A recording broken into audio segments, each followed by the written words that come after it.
Bismillahirrahmanirrahim. Peristiwa persisaman dalam Perang Badar. Dalam Perang Badar berlaku beberapa peristiwa menarik yang memperlihatkan kekentalan iman para sahabat radhiyallahu anhu. Peristiwa Badar ini betul-betul menguji mereka yang beriman, kerana mereka berdepan dengan keluarga dan anak beranak yang datang dari Mekah, yang menentang Islam, berperang dengan Nabi SAW. Walaupun yang datang dari Mekah tu ayah sendiri, adik-beradik sendiri, pak dara sendiri, bagi sepupu ni semua pupu belaka. Tapi bidang untuk yang Nabi SAW untuk menyerang Islam, mereka sanggup berperang menghadapi musuh, walaupun musuh itu keluarga mereka sendiri. Dan sebab itu ahli Badar ini mendapat lebihan yang istimewa daripada Allah. Sudahlah tentera itu sedikit 330 yang tidak lengkap senjatanya. Adapun musuh 1000 lengkap senjatanya. Keluarga pula, anak beranak pula. Sangat menekan perasaan. Kalau orang tak kuat iman, lari, tak sanggup nak berperang. Kerana dahsyatnya ujian dalam Perang Badar. Tapi mereka sanggup berperang kerana mempertahankan Islam.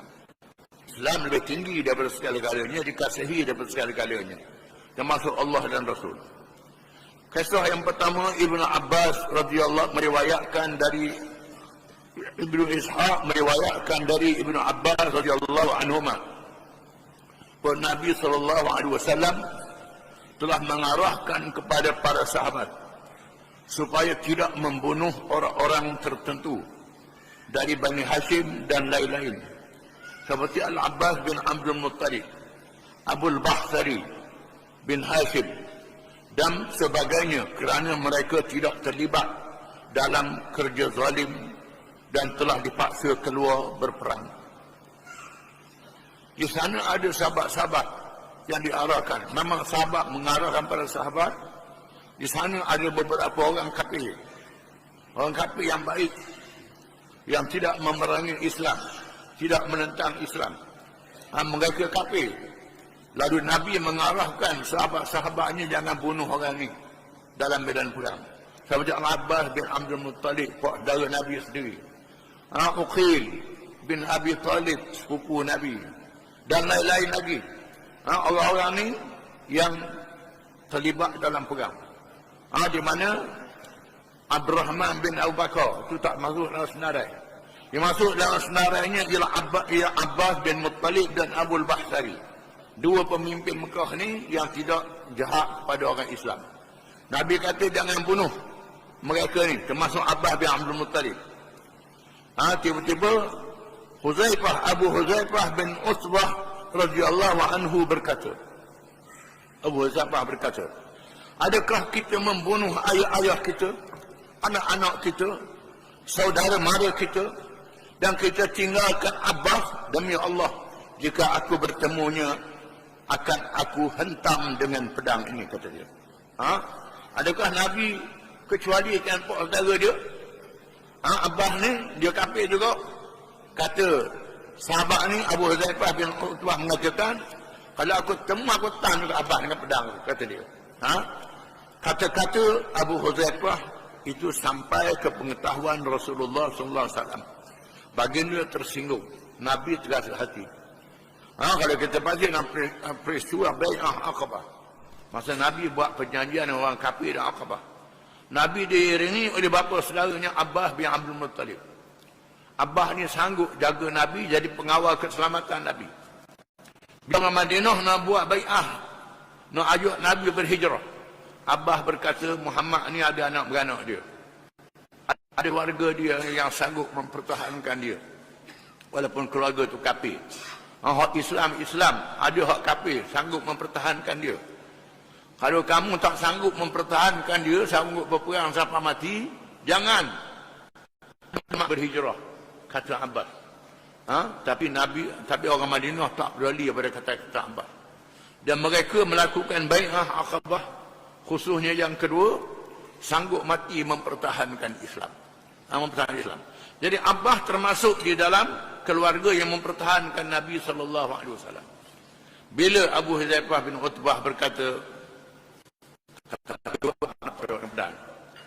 cakap ni sahabat Nabi, dan Nabi terasa.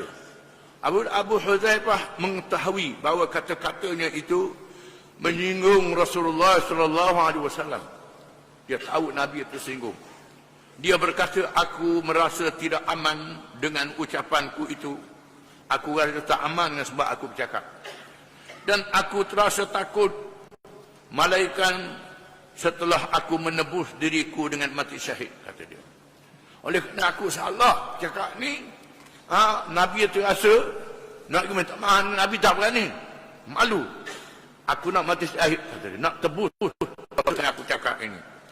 Beliau telah ditakdirkan gugur syahid dalam peperangan Al-Yamamah. Peperangan Yamamah, peperangan menentang mereka yang murtad, Musailamatul Kadzab di zaman Khalifah Abu Bakar Siddiq radhiyallahu anhu. Di mana Abu Huzaifah ni mati syahid dalam peperangan Al-Yamamah. Dia tunai janji dia, nak tebus dosa kerana bercakap menyebabkan Nabi terasa. Yang kedua, larangan yang dibuat oleh Rasulullah SAW amat dipatuhi oleh para sahabat. Tetapi nasib malang telah menimpa Abul Bahtari. Di antara yang Nabi senarai, jangan bunuh dalam perkara Abul Bahtari. Bila Al-Mujazzar bin Ziyad Al-Balawi, Al-Mujazzar, Mujazzar, dengan baca nasab tu. Al-Mujazzar bin Ziyad Al-Balawi bertemu dengannya ketika dia bersama temannya, bersama rakan-rakan dia yang kafir, pemimpin kafir. Al-Mujazzar bin Ziyad Al-Balawi bertemu dengan Abul Bahtari dalam perang Badar. Mujazzar memberi tahunya bahawa Rasulullah SAW mengarahkan supaya dia tidak dibunuh. Mujazzar kata, Nabi tak boleh bunuhmu. Tak boleh bunuh. Tak boleh bunuh. Nabi larang, Nabi kecualikan. Abul Bahtari bertanya, bagaimana pula dengan teman-teman aku? Kawan-kawanku ni macam mana? Aku Nabi pesan jangan bunuh. Kawan-kawan aku lagu mana? Macam mana? Mujazzar menjawab, demi Allah aku tidak akan melepaskan temanmu. Temanmu aku kena bunuh, kata Al-Mujazzar. Abul Bahtari menjawab, demi Allah aku mahu mati bersama. Aku nak mati bersama. Nak mati kafir juga. Dia degil ni. Padahal Nabi sudah maafkan dia. Tak mati kafir bersama dengan Abu Jahal dan pengikut-pengikutnya. Ini kerana ikut orang. Walaupun salah ikut juga. Lalu berlakulah pertempuran di mana memaksa Mujazzar membunuh Abul Bahtari. Membunuh Abul Bahtari. Terpaksa dibunuh. Walaupun dia dibunuh juga. Kerana dia melawan. Ikut rakan-rakan yang lain. Ini peristiwa berlaku perang Badar. Yang ketiga, setelah peperangan selesai, Mus'ab bin Umair telah bertemu dengan Aziz bin Umair yang ditawan oleh seorang sahabat dari kalangan Ansar. Mus'ab bin Umair radhiyallahu anhu. Mus'ab ni kubur di Bukit Uhud. Kubur Sayyidina Hamzah. Dia dua orang, Hamzah dan Mus'ab bin Umair. Dikuburkan di situ. Orang lain kubur ramai-ramai. Mus'ab bin Umair ni, dia ada seorang sahabat kalangan Ansar. Sahabat ni menawan Aziz bin Umair, adik-beradik dia. Adik-beradik dia betul. Mus'ab berkata kepada sahabat tersebut, ikat dia kuat-kuat kerana ibunya banyak. Nanti dia menebuhnya denganmu. Ini adik-beradik aku mengikat kemah itu. Mengikat kemah, ke hari mak aku mari tebuh dia. Mak aku duit banyak. Kamu boleh duit banyak. Begitu. Iman mengatasi hubungan saudara. Ini. Aziz berkata kepada Mus'ab, ini caramu terhadapku. Ini caramu terhadap aku. Aku ada beradikmu kena tawan. Mus'ab menjawab, sebenarnya dialah sahabat Ansar menjadi sahabatku, bukannya kamu, kata dia. Kamu bukan adik-beradik aku, bukan sahabat aku. Ini hak Islam ni adik-beradik aku, kata dia. Ini Mus'ab bin Umair radhiyallahu anhu. Ini satu peristiwa. Dan memang Lepas tu ibu dia pergi tebu. Mama boleh banyak sungguh lah dunia. Yang keempat, apabila mayat Utbah bin Rabi'ah diheret untuk dicampur ke dalam telaga buruk, tiba-tiba wajah anaknya Abu Huzaifah berubah. Ayah dia Islam, anak dia Islam, ayahnya kafir. Nabi memerintah mayat-mayat pemimpin-pemimpin Mekah yang kafir dicampur dalam telaga. Campur dalam telaga buruk. Bila dia tengok ayah dia diheret, muka dia berubah. Kan ayah. Ada kok yang berubah muka, tapi iman dia masih ada. Melihat keadaannya, Rasulullah SAW berkata kepadanya, wahai Abu, aku dapati kamu terasa sesuatu terhadap ayahmu. Abu Huzaifah menjawab, demi Allah, wahai Rasulullah, saya tidak terasa kerana dia dibunuh, tetapi saya mengharapkan dia masuk Islam dengan mendapat hidayah setelah dia mati dengan cara begini. Saya terharu kerana matinya kafir, tidak seperti yang saya harapkan, kata dia. Sebab saya sedih ini kerana ayah saya mati kafir, bukan kerana dia dibunuh, tidak. Saya mengharapkan dia masuk Islam, tapi dia tak masuk Islam. Ini menyebabkan saya sedih, bukan kerana dia mati kafir. Mati kafir dia mati macam mana? Banyak lagi kisah-kisah menarik yang boleh diambil dari peperangan Badar, yang menjadi contoh kekentalan iman para sahabat radhiyallahu anhum. Ia juga membuktikan bahawa kecintaan mereka kepada Allah adalah melebihi cinta terhadap saudara sendiri. Cinta kepada Allah mengatasi cinta daripada saudara anak beranak sendiri. Di mana Abu Ubaidah membunuh bapanya, Abu Ubaidah bin Jarrah membunuh bapanya. Abu Bakar bersedia bunuh anaknya. Abu Bakar sanggup bunuh anak dia Abdul Rahman. Abdul Rahman bin Abu Bakar perang di pihak musyrikin. Bakar sanggup ada, tapi mujurlah Abdul Rahman ni tak dibunuh, dan akhirnya masuk Islam. Mus'ab bin Umair membunuh saudaranya Ubaid bin Umair. Umar, Hamzah dan juga membunuh sanak saudara mereka. Membunuh anak beranak. Tegahnya Islam mewajibkan penganutnya menghubung silaturrahim dengan kaum keluarga. Wajib menghormati ibu bapa walaupun masih menganut agama musyrik, tetapi apabila berlakunya pertemuan antara iman dan kufur, iman hendaklah diutamakan. Bila berlaku pertemuan terpaksa berdepan dengan keluarga yang tentang Islam, maka Islam hendaklah diutamakan. Inilah sikap para sahabat radhiyallahu anhum.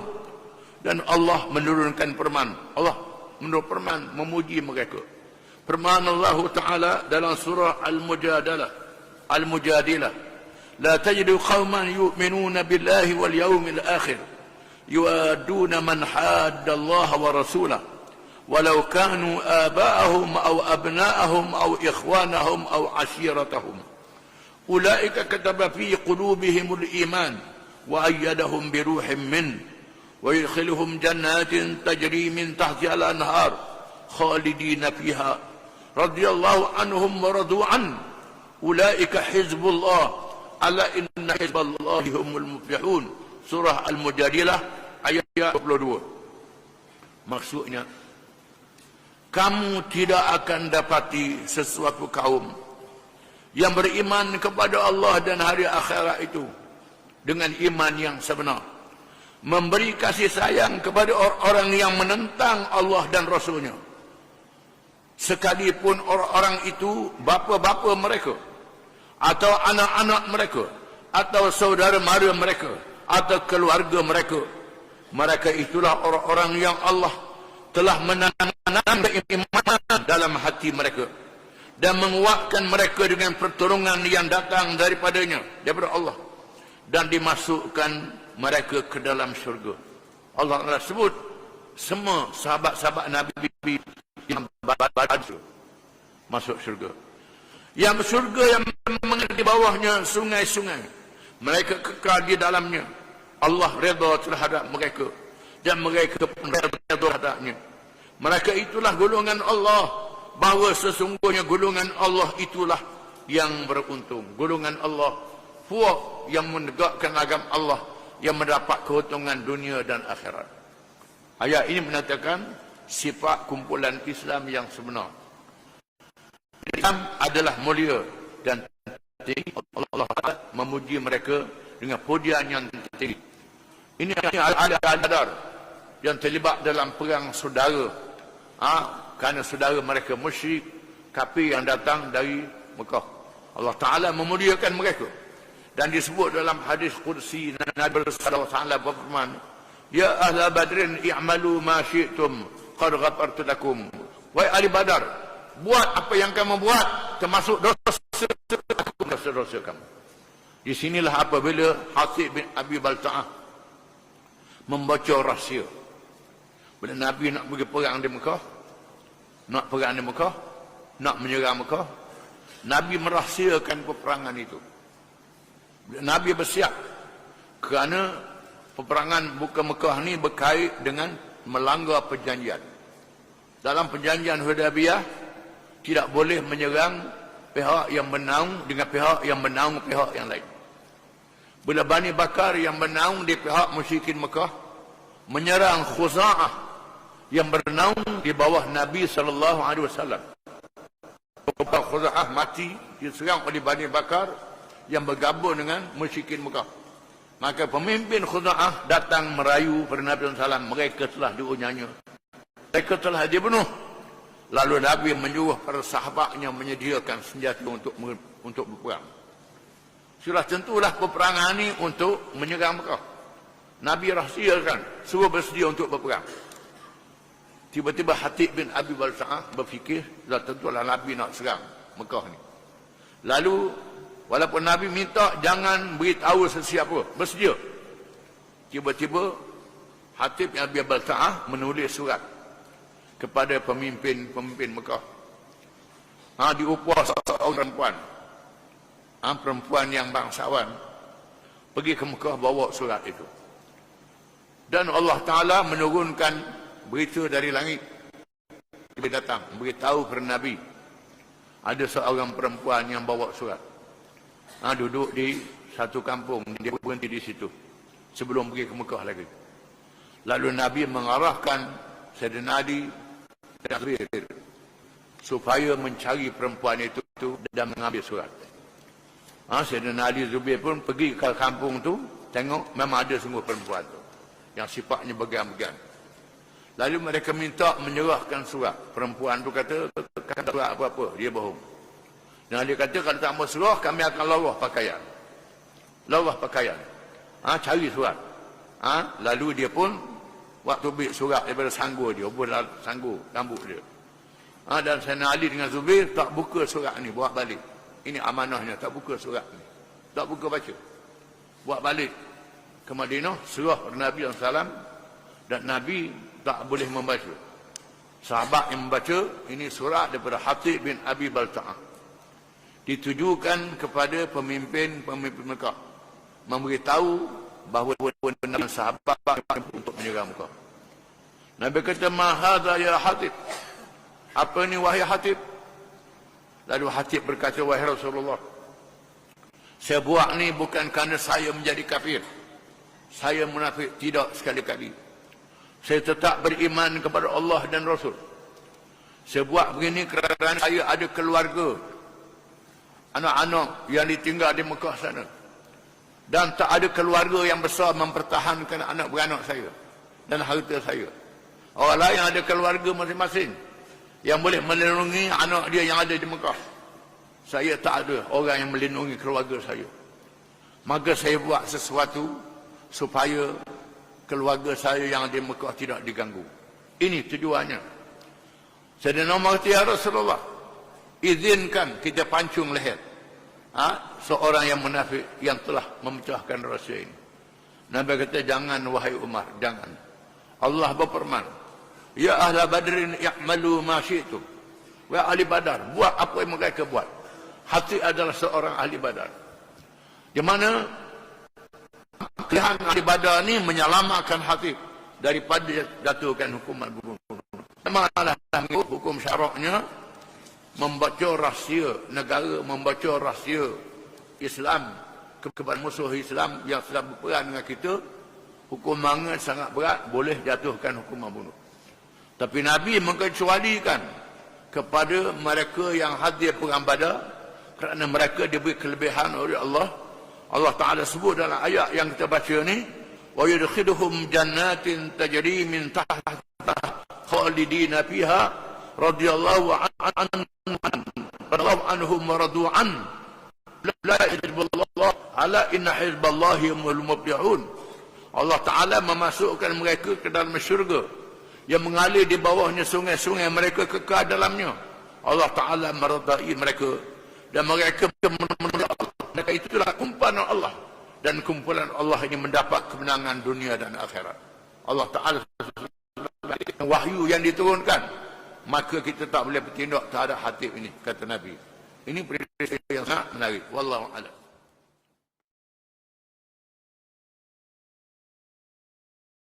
Bismillahirrahmanirrahim. Keputusan yang penting. Peperangan yang bersejarah ini berakhir dengan kemenangan yang nyata kepada orang-orang yang beriman dan kekalahan yang teruk berkaum musyrikin. Perang Badar memberi keputusan bahawa Nabi SAW dan orang yang beriman mendapat kemenangan yang besar. Kaum musyrikin mendapat kekalahan yang teruk. Jumlah orang musyrikin yang terbunuh ialah 70 orang. Dibunuh 70 orang. Begitu juga yang ditawan 70 orang. Yang lain melarikan diri bertempiaran. Keseluruhannya terbunuh adalah dari kalangan pemimpin-pemimpin. Banyak yang dibunuh dalam perang Badar, pemimpin-pemimpin musyrikin. Abu Jahal dan lain-lain lagi. Rasulullah SAW menghadap ke arah bangkai-bangkai musyrikin dan berkata, Nabi menghadap kepada mayat-mayat musyrikin dan bersabda, Bi'sal ashiratu kuntum linabiyyikum kadzabtumuni wa saddaqani an-nas wa khadaltumuni wa nasarani an-nas wa akhrajtumuni wa awani an-nas. Maksudnya, kamulah sejahat keluarga terhadap Nabi kamu. Kamu adalah keluarga yang jahat terhadap Nabi kamu sendiri. Kamu membohongiku, padahal ramai di kalangan orang lain yang percaya kepadaku. Kamu anak beranak aku, tapi kamu membohongi aku. Orang-orang lain percaya pada aku. Kamu membiarkan dan mengecewakan aku. Kamu biarkan aku, kecewakan aku, padahal ramai yang lain percaya kepadaku. Kamu menghalau aku, padahal ada orang lain yang memberi perlindungan kepadaku. Kamu menghalau aku, kamu anak beranak aku, halau aku dari Mekah. Orang lain, kalangan Ansar, menerima aku di negeri mereka. Seterusnya Rasulullah sallallahu alaihi wasallam memerintah supaya bangkai-bangkai tersebut dicampur ke dalam telaga kering yang tidak digunakan lagi. Bangkai-bangkai mereka dicampur dalam telaga buruk. Baginda bersabda, Ya Utbah bin Rabi'ah wa ya Syaibah bin Rabi'ah wa ya Umayyah bin Khalaf wa ja Aba Jahl bin Hisham fa'addada man kana minhum bil qarib hal wajadtum ma wa'adakum rabbukum haqqan fa inni qad wajadtu ma wa'adani rabbi haqqan. Maksudnya, wa Utbah bin Rabi'ah, wahai Syaibah bin Rabi'ah, wahai Umayyah bin Khalaf, wahai Abu Jahal bin Hisham, di samping beberapa nama lagi yang dicampur, disebut nama-nama yang lain. Adakah kamu dapati apa yang telah dijanjikan kepada kamu oleh Tuhanmu itu perkara benar? Adakah sekarang baru kamu tahu apa yang dijanji oleh Tuhan itu benar? Sesungguhnya aku dapati apa yang telah dijanjikan kepadaku oleh Tuhanku perkara benar. Aku dapati perkara yang Tuhan janji itu betul sungguh. Benar. Lalu para sahabat berkata, Atunadi qauman qad jifu. Sahabat kata, adakah kamu menyeru kepada mereka yang sudah menjadi bangkai? Seru pada mereka jadi bakar, mati dah, dengar ke? Sabda Rasulullah SAW, bukanlah kamu orang yang lebih mendengar dari mereka tentang apa yang aku ucapkan, tetapi mereka tidak boleh menjawabnya. Mereka dengar di alam barzakh apa yang aku sebut, mereka tak boleh jawab lagi. Mereka yang syahid di Badar, kalangan sahabat Nabi yang syahid dalam perang Badar, orang Islam yang syahid, nama-nama 14 orang syuhada Badar ialah di kalangan Muhajirin. Nama orang kalangan Muhajirin, mereka ialah Ubaidah bin Al-Haris bin Abdul Muttalib. Ini sepupu Nabi. Umair bin Abi Waqqas, iaitulah adik-beradik Sa'ad bin Abi Waqqas. Zul Shamalain bin Amr, Aqil bin Bakir Al-Laythi, Mihja bekas hamba Umar bin Khattab, Safwan bin Baida. Ini kalangan Muhajirin, kalangan Mekah, 6 orang. Di kalangan Ansar pula ramai lagi. Mereka Sa'ad bin Khaisamah, Mubashir bin Abdul Munzir, Yazid bin Al-Haris, Umair bin Al-Humam, Rafi' bin Al-Mu'alla, Harithah bin Suraqah, Auf bin Afra, Muawwad bin Afra. Ini kalangan Ansar yang masih syahid dalam perang Badar. Mereka yang pergi ke Madinah, kalau lalu di kawasan Badar, menyaksikan kubur mereka ini. Mereka yang keluar bersama musyrikin, terdapat kalangan mereka yang hatinya percaya pada Islam, tetapi bila dikerah oleh orang musyrikin berperang dengan Nabi, perang sama dengan Nabi Jahal. Para ulama sirah menyebut tentang sekumpulan manusia yang mengaku Islam tetapi menyembunyikan Islamnya dengan cara serba salah. Percaya pada Islam, mengaku Islam tapi serba salah. Mereka tidak mahu berhijrah bersama-sama Rasulullah sallallahu alaihi wasallam. Mereka tak berhijrah ke Madinah. Sayang nak tinggal rumah, sayang nak tinggal keluarga. Walaupun mampu berbuat demikian, padahal mereka mampu berhijrah. Sayang nak tinggal harta, tetapi apabila dikerah oleh orang-orang musyrikin untuk ke Badar, mereka mematuhi arahan tersebut. Tetapi bila Abu Jahal kerah pergi ke Badar, ikut sama. Akhirnya mereka terbunuh dalam perang tersebut. Terdapat kalangan mereka yang terbunuh dalam perang Badar.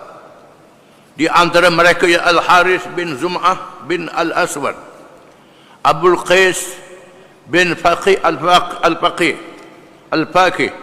Abul Qais bin Al-Walid bin Mughirah, Ali bin Umayyah bin Khalaf, Al-As bin Munabbih bin Al-Hajjaj. 5 orang terbunuh dalam perang Badar. Mereka berperang di pihak musyrikin. Nabi ajak hijrah, tak hijrah. Sayang nak tinggal harta, sayang nak tinggal anak bini, tak berhijrah. Bila Abu Jahal ajak perang, ikut sama, berperang dengan Nabi, padahal mereka mengaku Islam. Kepada mereka Allah menurunkan wahyunya. Allah Ta'ala menurunkan ayat menceritakan keadaan mereka.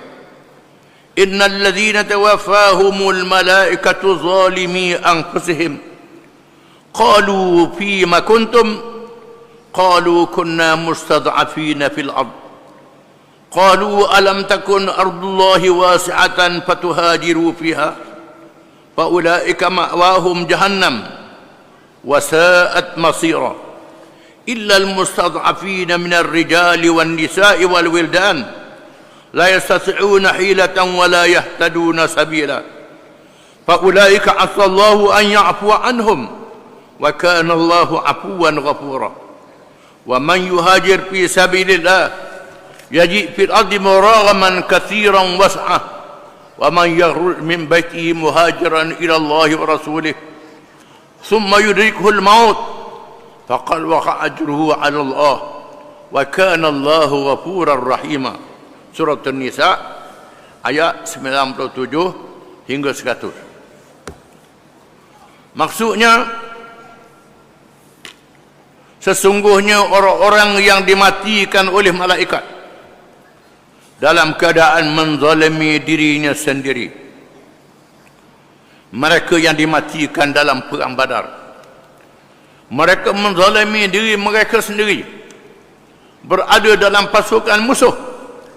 Malaikat bertanya, dalam keadaan bagaimana kamu ini?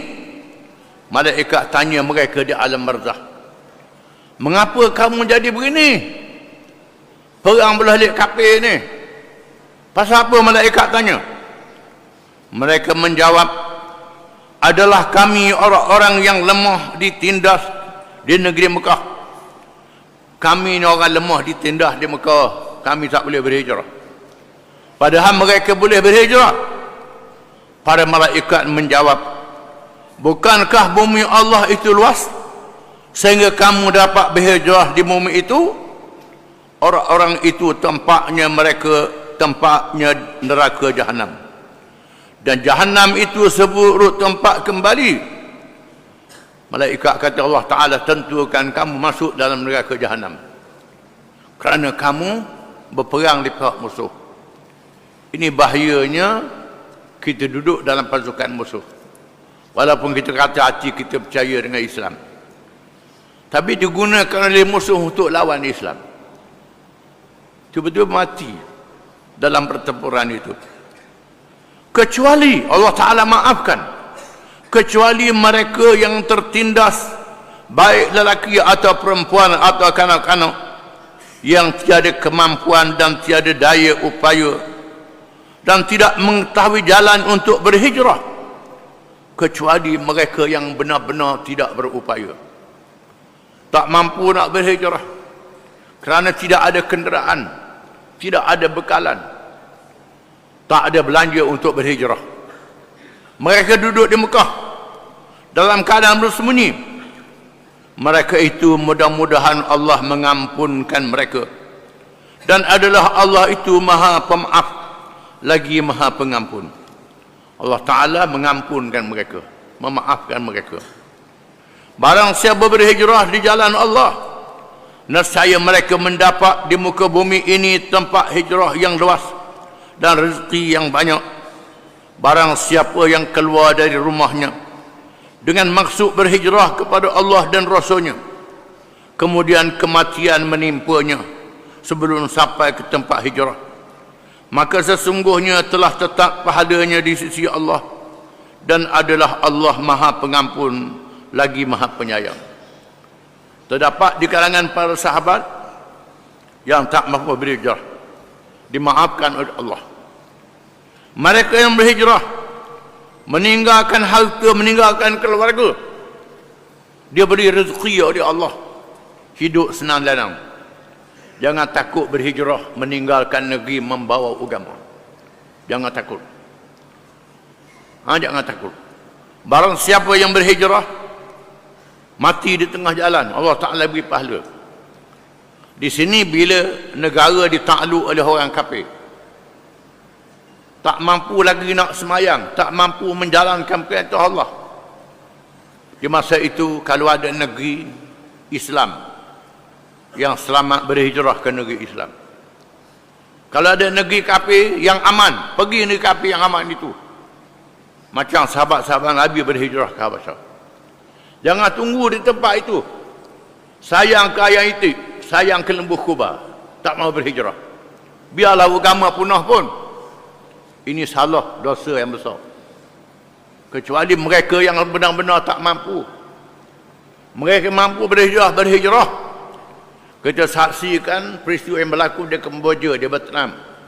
Bila kami ini masuk, ada mereka yang berhijrah meninggalkan negeri, membawa agama. Jalan hutan bawa agama. Mereka selamat dengan agama, mereka diberi kesenangan oleh Allah. Betul ayat ini. Mereka yang tinggal di negeri tak mampu dimaafkan oleh Allah.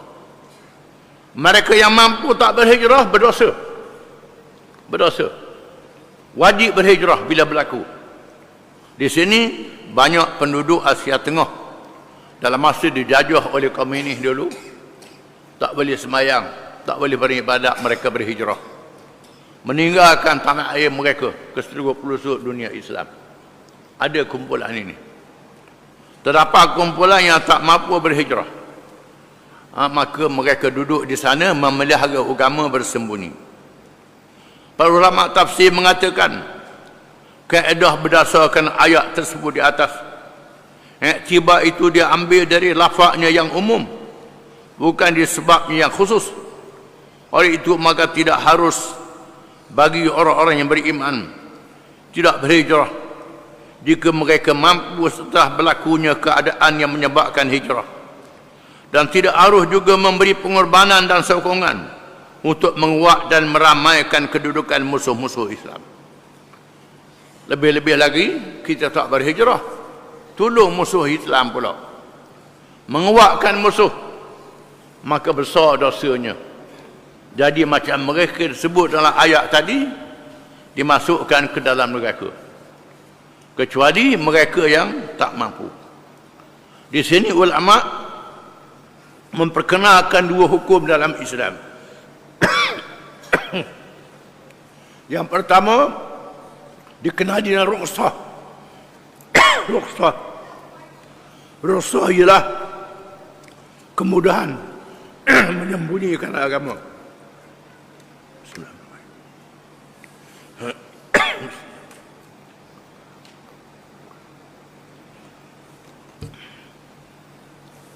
Yang pertama rukhsah. Bila orang kafir paksa kita, dia benarkan kita berlafaz dengan kalimah kufur. Kalimah kufur, tapi hati tidak. Ini rukhsah. Yang kedua azimah. Azimah ialah memilih mati syahid. Lebih afdal memilih mati syahid. Berlaku dalam peristiwa dua orang sahabat Nabi yang diutuskan membawa surat menjawab Musa terkadap soal mengaku jadi Nabi di zaman Nabi SAW. Dia tulis surat pada Nabi dari Musa pada Muhammad. Bagi aku separuh bumi, bagi kamu separuh bumi. Nabi tulis surat jawab dari Muhammad Rasulullah kepada Musailamah Kadzdzab, Musailamah yang bohong. Bumi kepunyaan Allah. Lalu dia tanya pada sahabat yang bawa surat ni. Dia tanya, mau percaya pada aku? Mau percaya pada Muhammad? Sahabat kata, ya, ya. Mau percaya pada aku? Ya, ya. Lalu dibebaskan. Yang seorang lagi, mau percaya pada Muhammad? Percaya. Mendengar percaya pada aku pekok, dia kata. Dia kata, aku pekok. Lalu dibunuhnya sahabat ini. Bila diberitahu kepada Nabi SAW, Nabi kata, yang pertama, Allah Ta'ala ampunkan. Yang kedua, dapat kelebihan mati syahid. Yang pertama, dinamakan rukhsah, kemudahan. Yang kedua, dinamakan azimah, memilih azimah. Kecuali dalam keadaan yang dilihat aulawiyat, keutamaan. Umpamanya sekiranya kita tak mengaku apa yang dia minta, menyebabkan anak isteri kita dibinasakan. Kalau kita saja tak apa, anak-anak akan dimurtad, akan ditukan. Di masa ini kena pilih rukhsah. Pilihlah apa yang dia nak ikut, tapi hatinya tak percaya. Ada peluang lari, lari. Tak ada peluang, sembunyikan, buat senyap dulu. Ini kaedah hukum syarak. Azimah dan rukhsah. Tengok mana yang lebih utama dalam memilih mempertahankan agama. Kalau melibatkan anak isteri kita, kita telah puapok masuk dalam rumah. Kita lawan pun boleh, tak boleh lawan pun tak apa lock dia, rusak. Rusak, tak boleh lawan. Biar dia ambil orang tak tahu. Azimah ni kita lawan. Kalau lawan pula anak bini pula mati pula. Bukan kita anak bini. Di sini serahlah. Ini rukhsah. Pilih rukhsah lebih utama. Itu kaedah hukum syarak yang dibuat oleh para ulama. Walaupun kita wajib mempertahankan agama, mempertahankan harta.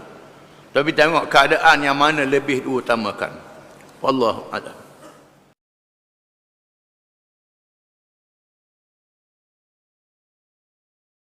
Bismillahirrahmanirrahim.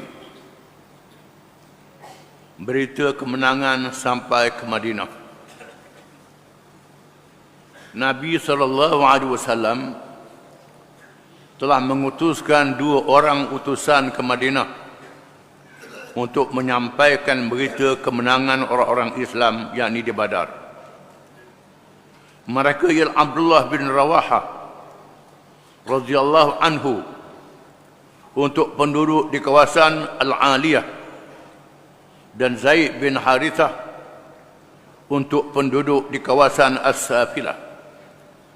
Sebelum ketibaan kedua utusan tersebut, orang-orang Yahudi dan orang-orang munafik telah menyampaikan berita bohong. Malah mereka menyebarkan berita kewafatan Rasulullah SAW.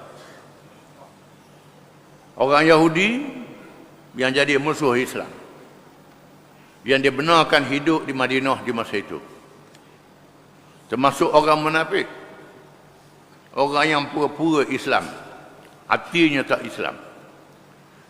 Mereka menyebarkan berita bohong untuk menakutkan orang Islam. Orang Islam sudah kalah di Badar. Bahkan Nabi mati dibunuh di Badar. Mereka menyebarkan berita bohong. Di sini hikmahnya, Nabi SAW menghantar 2 orang sahabat, Abdullah bin Rawahah dan Zaid bin Harithah radhiyallahu anhuma, untuk menyampaikan berita kepada penduduk Madinah. Sebaik sahaja kedua utusan tersebut tiba di Madinah, mereka telah dikerumuni oleh kaum muslimin. Setelah berita kemenangan itu diketahui, bergemalah suara tahlil dan takbir di kota Madinah. Para sahabat terkemuka yang tinggal di Madinah bergerak menuju ke Badar untuk menyampaikan berita ucapan tahniah kepada Rasulullah sallallahu alaihi wasallam. Bila dengar berita kemenangan, mereka bersyukur. Mereka bertakbir, membesarkan Allah Subhanahu wa taala. Mereka menyebut nama Allah sangat gembira, menunjukkan bahawa bagi orang Islam bila gembira kena sebut Allah, bertahlil la ilaha illallah dan bertakbir. Sewaktu berita kemenangan diterima, Sayyidina Uthman dan beberapa orang sahabat sedang mengkebumikan anak Rasulullah, iaitu Ruqayyah. Masa itu Ruqayyah anak Nabi meninggal dunia. Sayyidina Uthman diizinkan tak pergi ke Badar kerana menyaksikan isterinya yang sakit tenat dan wafat, dikebumikan.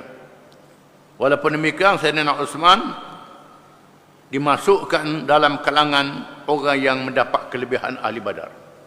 Sayyidina Uthman dimasukkan, diizin oleh Nabi SAW dan dimasukkan dalam mendapat kelebihan ahli Badar.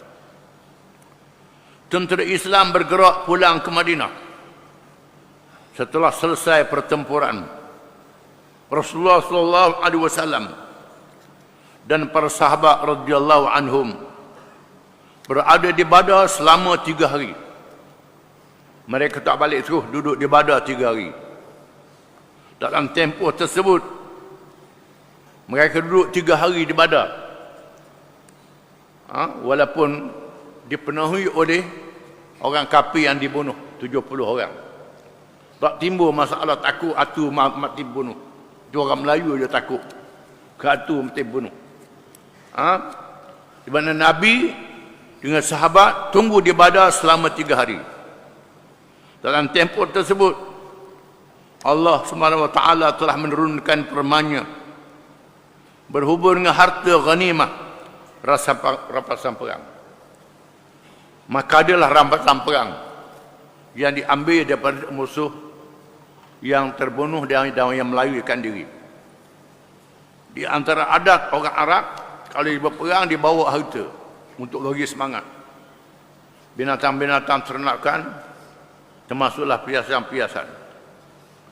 Allah Ta'ala menurunkan ayat, yas'alunaka 'anil anfal qulil anfalu lillahi war rasul fattaqullaha wa aslihu dhata bainikum wa ati'ullaha wa rasulah in kuntum mu'minin. Maksudnya mereka menanyakan tentang harta rampasan perang. Katakanlah, harta rampasan perang itu kepunyaan Allah dan Rasul.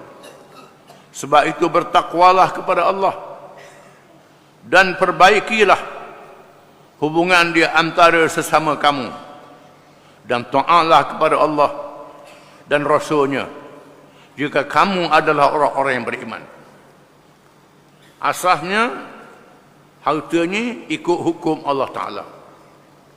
Kalau di zaman dahulu, Nabi-Nabi zaman dahulu bila berperang tak boleh ambil harta rampasan perang. Mereka naklah mengumpulkan harta satu tempat. Allah Ta'ala menurunkan api dari langit. Api membakar harta itu. Ini Nabi zaman dulu. Adapun umat Muhammad SAW diizinkan membahagikan harta rampasan perang ini. Berbeza. Dinasahkan hukum Nabi-Nabi zaman dahulu. Disebut dalam hadis. Hadis ini disebut dalam kitab Riyadhus Salihin. Nabi Yusha' bin Nun yang memimpin Bani Israel selepas kewafatan Nabi Musa alaihi salam, berperang masuk ke Palestin. Setelah berperang, dihimpunkan harta rampasan perang. Tiba-tiba api yang turun mengelilingi harta itu. Tak makan. Api tak makan harta itu. Keliling saja. Lalu Yusha' kata, ada di antara kamu yang khianat.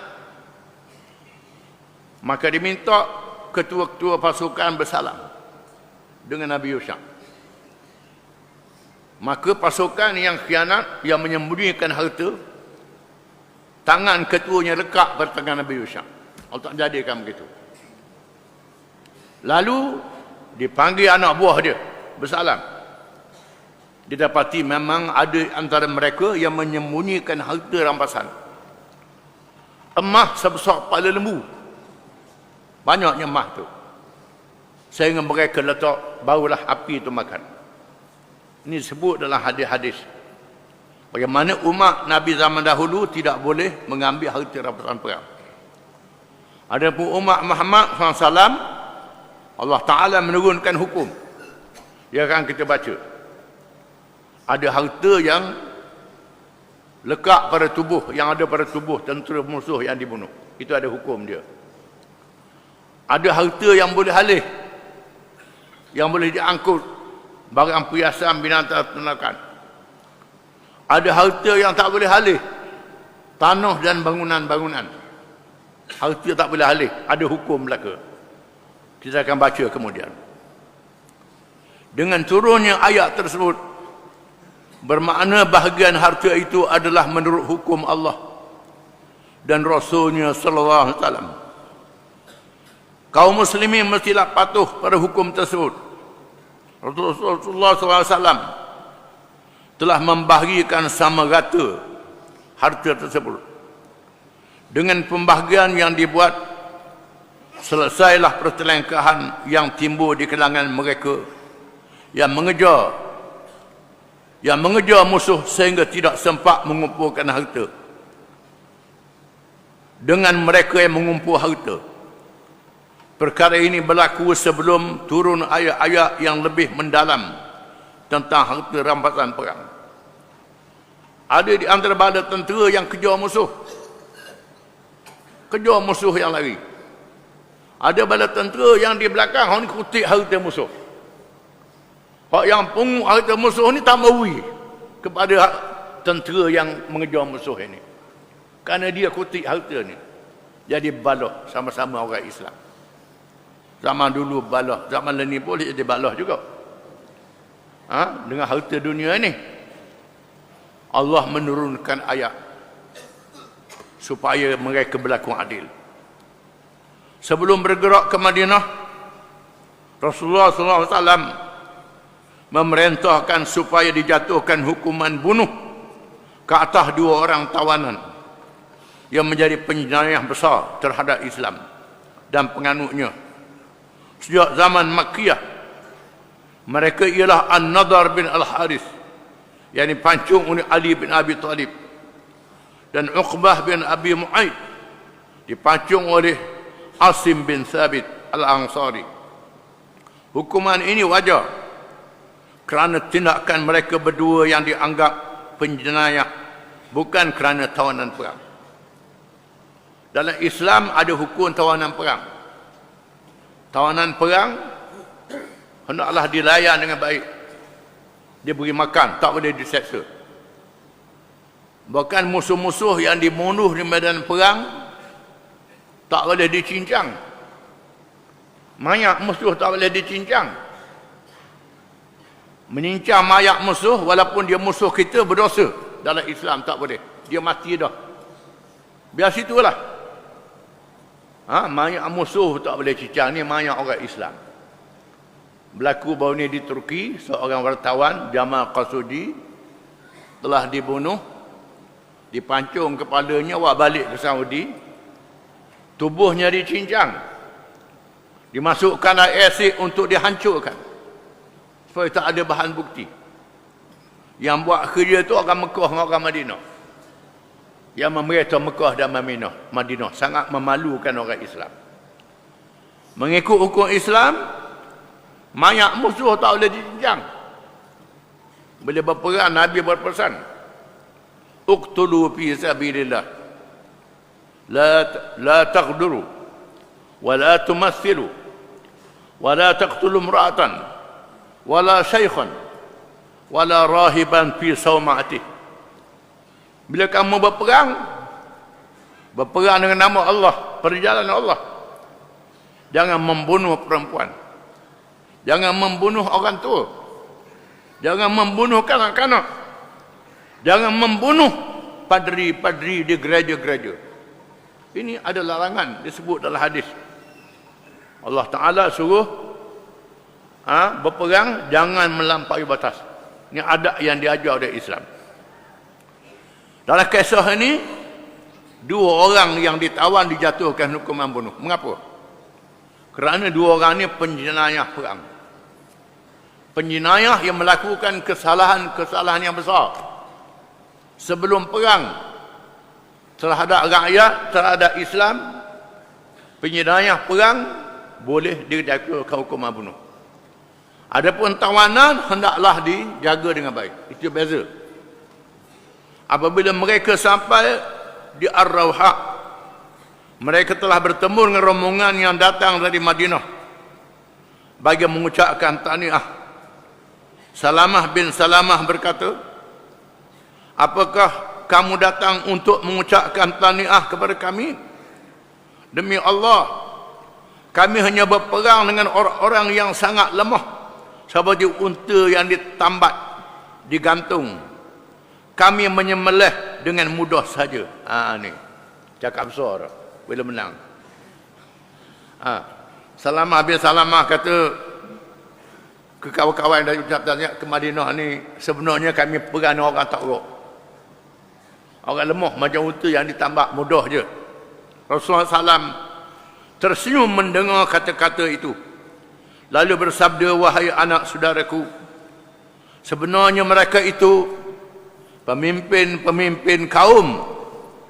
Yang kita bunuh tu bukan sebarang orang. Orang besar-besar. Abu Jahal dan lain-lain. Ini bukan orang yang lemah. Jangan dipandang ringan. Usaid bukan Asid. Asid itu salah tu. Betul keajaan. Usaid bin Hudair berkata, wahai Rasulullah, syukur alhamdulillah kepada Tuhan yang mengurniakan kemenangan kepadamu, yang sesungguhnya memuaskan hatimu. Demi Allah ya Rasulullah, saya tidak bersama ke Badar, bukan kerana engkar perintahmu, sedangkan kami tahu bahawa Rasulullah berdepan dengan musuh. Kami menyangka hanya pasukan unta yang pulang berniaga sahaja. Kalau sudah diketahui akan bertempur dengan musuh, kami tidaklah melakukan yang demikian. Rasulullah SAW berkata, benarlah kata-katamu itu. Usaid bin Hudair berkata, wahai Rasulullah, kami tak sangka berlaku peperangan. Kami ingat hanya untuk meminta tentera musuh yang balik berniaga saja, bukannya pasukan musuh yang besar. Kalau kami tahulah ini satu peperangan yang besar, kami tak akan tinggal Rasulullah bersama. Nabi kata, betul lah. Memang Nabi keluar ke Badar tujuannya untuk meminta kabilah Abu Sufyan, kabilah yang balik berniaga daripada Syam. Tiba-tiba kabilah Abu Sufyan terlepas. Mereka terpaksa bertemu dengan bala tentera musuh yang jumlahnya berkali ganda dengan jumlah orang Islam. Orang Islam 313 orang, musuh 1000 bala tentera yang lengkap dengan senjata. Orang Islam tak lengkap senjata. Berlaku begitu. Itu ujian daripada Allah Ta'ala. Memang betul lah, kami tak sangka.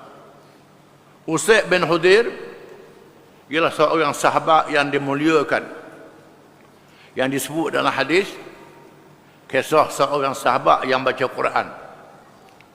Bila baca Quran, unta yang tambak, kuda yang tambak di luar rumah gelepar, merempuh berpusing macam nak putus tadi. Anak dia terkejut, tengok tubik, tengok dia berhenti baca Quran, kuda tu berhenti. Bila baca Quran, kuda tu melontar balik. Lenggok-lenggok tengok awan yang turun dari langit menghampiri rumah dia. Lalu pagi esoknya cerita ke Nabi. Nabi kata malaikat turun. Ini hebat. Usaid bin Hudair ni, dia baca Quran, malaikat daripada langit turun menghormati bacaannya. Macam mana bacaan dia dah tahu dah. Bacaan dia yang sangat khusyuk, yang sangat baik, yang sangat ikhlas. Itu Usaid bin Hudair. Rasulullah SAW pulang ke Madinah dengan penuh kehebatan kerana kemenangan yang dicapai di Badar, sehingga semua musuh di Madinah dan kawasan sekeliling merasa gerun dengan kemenangan tersebut. Ramai penduduk Madinah menyatakan keislamannya. Abdullah bin Ubay dan pengikutnya turut menyatakan keislaman mereka. Sedang di hati mereka penuh rasa dendam dan pemerusuhan yang membara. Bila dengar orang Islam menang di Badar, puak-puak munafik cakap kuat selalu, kamilah kuat Islamnya. Sebenarnya kami ni Islam sungguh. Cakap kuat selalu. Ini perangai orang munafik sepanjang zaman. Bila tengok Islam dalam keadaan lemah, mereka membisik-bisik perkara yang meragukan. Bila tengok Islam menang, mereka lah yang kuat pada orang lain bercakap, seolah mereka paling kuat Islam. Ini perangai orang munafik di sepanjang zaman. Tawanan perang. Wallahu a'lam.